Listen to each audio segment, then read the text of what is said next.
जो लोग इस वीडियो को देख रहे हैं अपने घरों में बैठ करके, ऑफिस में बैठ करके या जहां भी आप हैं, तो सोचिए जरा कि इस समय उन कश्मीरी पंडितों पर क्या गुजर रही होगी। 8 साल से आपकी सरकार है, आप आइडेंटिफाई करिए उनको, क्यों नहीं करना चाहती? भारतीय जनता पार्टी के ही राज में 56 इंच का सीना नरेंद्र मोदी जी 2014 के लोकसभा चुनाव में चिल्ला चिल्ला कर कहते थे। राजनीति तो उस पर होती है जो जनता को पसंद हो।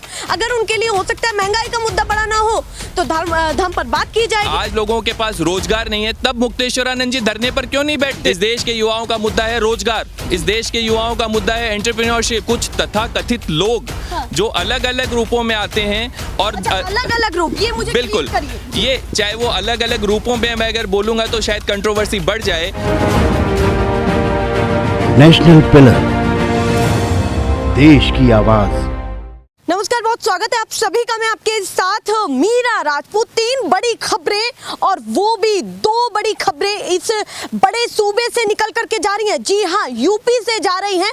और एक बड़ी खबर जिसको कह सकते हैं हम कि देश का दिल यानी कि कश्मीर से निकल करके आ रही है कि वहां पर कश्मीरी पंडित भारी संख्या में वहां से पलायन कर रहे हैं। डर और भय उनके अंदर है, अपने अपने घरों में छुपे हुए हैं। कुछ लोग वहां से पलायन कर चुके हैं भारी संख्या में। सबसे बड़ी बात मैं आपको बता रही हूं, कश्मीर से ये खबरें निकली हैं वो भी तब जब विजय नाम के शख्स को गोली मार दी गई, जो बैंक कर्मचारी था। उसके बाद लोगों में डर का माहौल बना हुआ है। उसके बाद बड़ी चीजें निकल करके वहां से ये सामने आई। दूसरी बड़ी चीज की वही नुपुर शर्मा जो बीजेपी की प्रवक्ता हैं, उन्होंने विवादित बयान दिया। उसके बाद अब उनके निलंबन की बात की बीजेपी ने कि हमने उनको निलंबित कर दिया है 6 साल के करीब के लिए। सबसे बड़ी बात मैं आपको बता रही हूं। उसके बाद उन्होंने माफीनामा भी दिया है। माफीनामा में उन्होंने साफ तौर पर लिखा है कि मैं किसी की धार्मिक चीजों को नहीं छेड़ना चाहती या उनके धर्म पर मैं कोई टारगेट नहीं कर रही थी, पर फिर भी लोगों को लग रहा है तो मैं माफी मांगती हूं। उन्होंने एक ऐसा बयान दिया पैगंबर मोहम्मद को लेकर के कि कहीं ना कहीं विवादों में बन गया और स्थिति आन पड़ी कि बीजेपी को उन्हें निलंबन तक सौंपना पड़ा और निलंबित कर दिया उनको। तीसरी बड़ी खबर यूपी से एक और निकल करके आती है कि कानपुर में जो चल रहा है वो भी बड़ी तस्वीरें बन जाती है इस यूपी में। तो इन 3 बड़ी खबरों को लेकर के मेरे साथ बातचीत करने के लिए आनंद मिश्रा जी जो समाज सेवी हैं। सीधे सर आपसे सवाल करती हूँ, क्या कुछ लग रहा है यूपी के हालातों को देख करके और खास करके कश्मीर जिसको लेकर के सरकार ने ये कहा था कि स्थिति अब कभी नहीं बिगड़ने वाली और अब स्थिति वही हो रही है जो 1979 में थी या 1995 में थी, तो क्या कुछ कहना चाहते हैं दोनों मुद्दों को लेकर के? देखिए, भारतीय जनता पार्टी और इस देश के जुमलेबाज प्रधानमंत्री नरेंद्र मोदी जी ने पिछले 8 वर्षों की बात हो या इससे पहले जब कभी भी भारतीय जनता पार्टी को शासन में आने का मौका मिला है और इनकी जो नींव है वो धर्म पर आधारित है। अगर कश्मीर की मैं सबसे पहले बात करूं तो जब कश्मीरी पंडितों का पलायन उस समय हुआ था तब केंद्र में इनके समर्थन से सरकार थी, गवर्नर इनके थे, इन्होंने कोई उचित कार्रवाई नहीं की। पलायन बहुत बड़े रूप में हुआ। उसके बाद में कांग्रेस का शासन आया। कांग्रेस ने जहां जहां भी जिन राज्यों में भी कश्मीरी पंडित थे, आप लोगों के माध्यम से बताना चाहता हूं कि चाहे राजस्थान की बात हो, हरियाणा की बात हो, दिल्ली की बात हो, कश्मीरी पंडितों को पेंशन देने की बात हो या उनको सरकारी नौकरियों में आरक्षण देने का काम अगर किसी ने किया तो कांग्रेस पार्टी ने किया। भारतीय जनता पार्टी ने कभी उनके विकास की और उनको जो है समाज की मुख्य धारा में लाने का काम कभी भी भारतीय जनता पार्टी ने नहीं किया है। अब फिर से अमित वो एक आरोप लगाएंगे ना कि कांग्रेस ने क्या कर दिया, 370 का काम हमने किया, सब कुछ हमने किया। मैं उसी मुद्दे पर आ रहा हूं कि अब देश के प्रधानमंत्री और गृह मंत्री दोनों ये जो है वो ढिंढोरा पीट रहे हैं कि कश्मीर में फिर से पंडितों को बसाया जाएगा, उनको सुरक्षाएं प्रदान की जाएगी। लेकिन पिछले कुछ दिनों में 20 से अधिक कश्मीरी पंडितों की जो है हत्याएं हो चुकी है, टारगेटेड किलिंग हो रही है और भारतीय जनता पार्टी और देश के गृह मंत्री और नरेंद्र मोदी जी सिर्फ और सिर्फ मीटिंगें कर रहे हैं। इस बात का एक और प्रमाण मैं आपको देना चाहता हूं। मैं आपको एक बात और कहना चाहता हूं कि कश्मीरी पंडितों के साथ साथ वहां पर 2 मुस्लिम पुलिस वालों की भी हत्याएं हुई है, लेकिन उन दोनों पुलिस वालों का जो है कहीं कोई जिक्र नहीं हो रहा है पूरे देश में। इस देश की गोदी मीडिया जो है हर एक चीज़ को दबाने का काम कर रही है।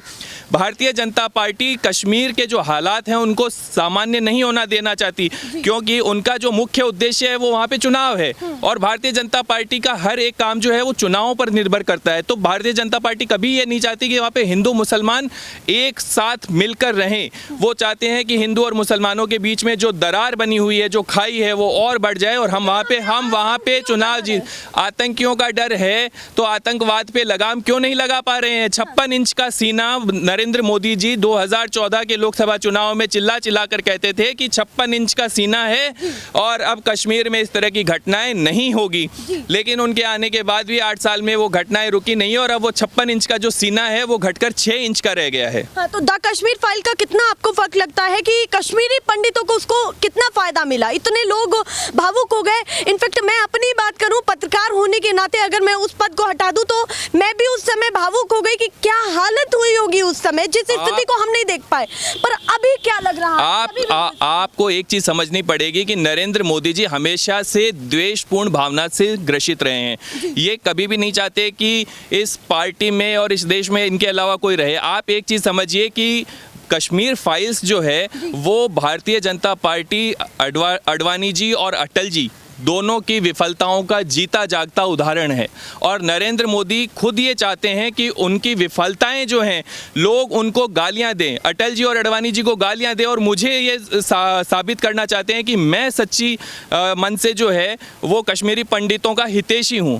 भारतीय जनता पार्टी का दोहरा चरित्र रहा है और नरेंद्र मोदी जी का तो बिल्कुल दोहरा चरित्र है। वह आज हर एक पोस्टर से अटल जी और अडवाणी जी को गायब कर दिया उन्होंने।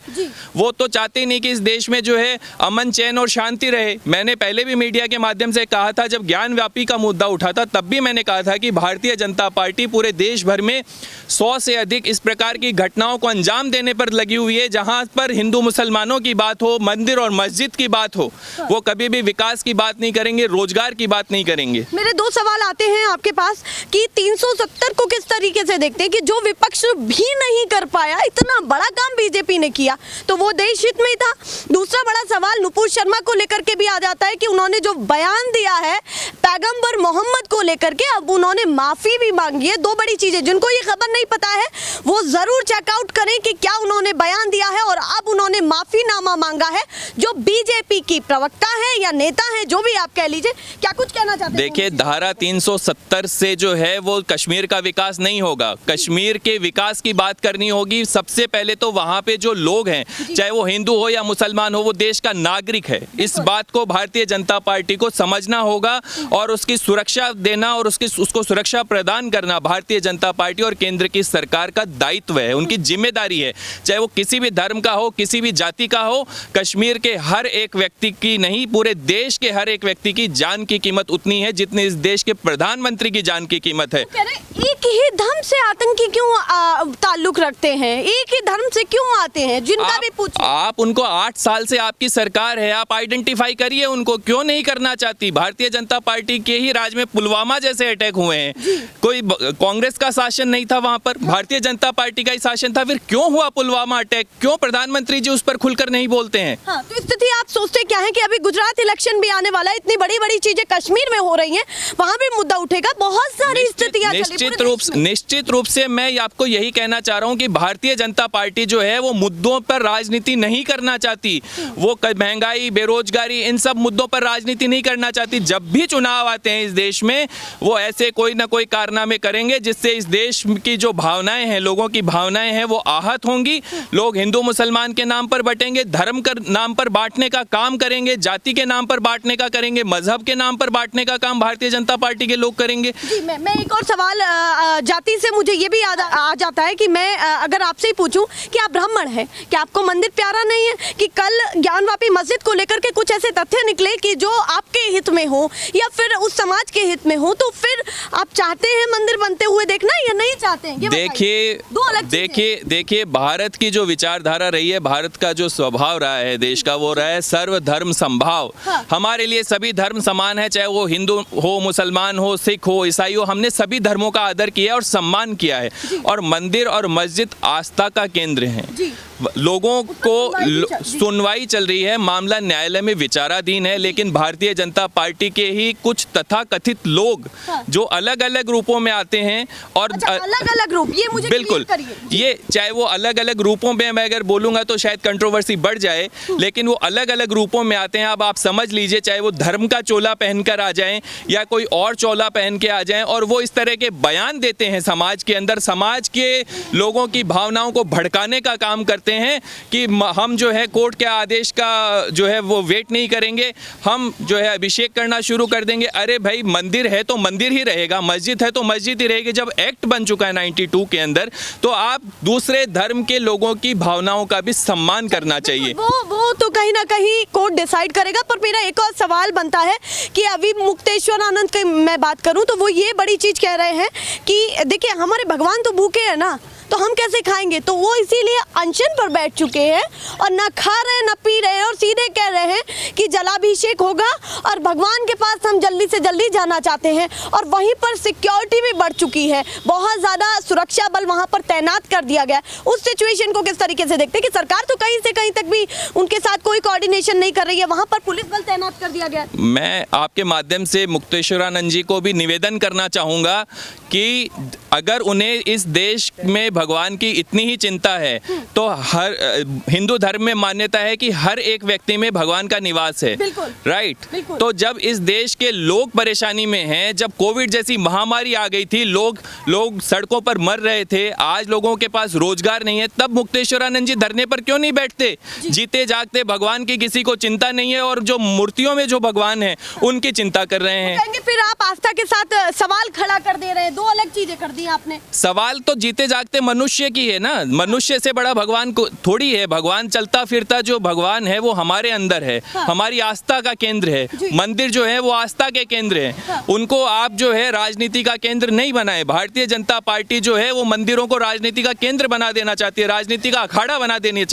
चाहती है। एक और सवाल आता है कि अभी आगे राजस्थान चुनाव भी है, और सबसे बड़ी बात है कि इसी साल के अंत में गुजरात चुनाव है। दो बड़ी चीजें यहाँ से निकल रही हैं, और लोगों को धार्मिक मुद्दे कहीं ना कहीं मन में भी उनके आ रहे हैं और सीधे अट्रैक्ट भी उनको कर रहे हैं।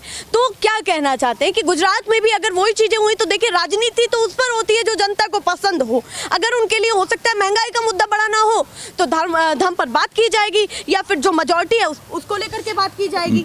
आप एक चीज़ ये समझिए कि भारतीय जनता पार्टी पिछले 8 वर्षों से सिर्फ और सिर्फ मुद्दे जो हैं वो बनाए जा रहे हैं, प्लॉट किए जा रहे हैं मुद्दे। समाज में मुद्दे हैं नहीं, समाज में मंदिर और मस्जिद इस देश के युवाओं का मुद्दा नहीं है। इस देश के युवाओं का मुद्दा है रोजगार, इस देश के युवाओं का मुद्दा है एंटरप्रेन्योरशिप, इस देश के किसानों की बात होनी चाहिए, महिला सुरक्षा की बात होनी चाहिए, आम आदमी की सुरक्षा की बात होनी चाहिए।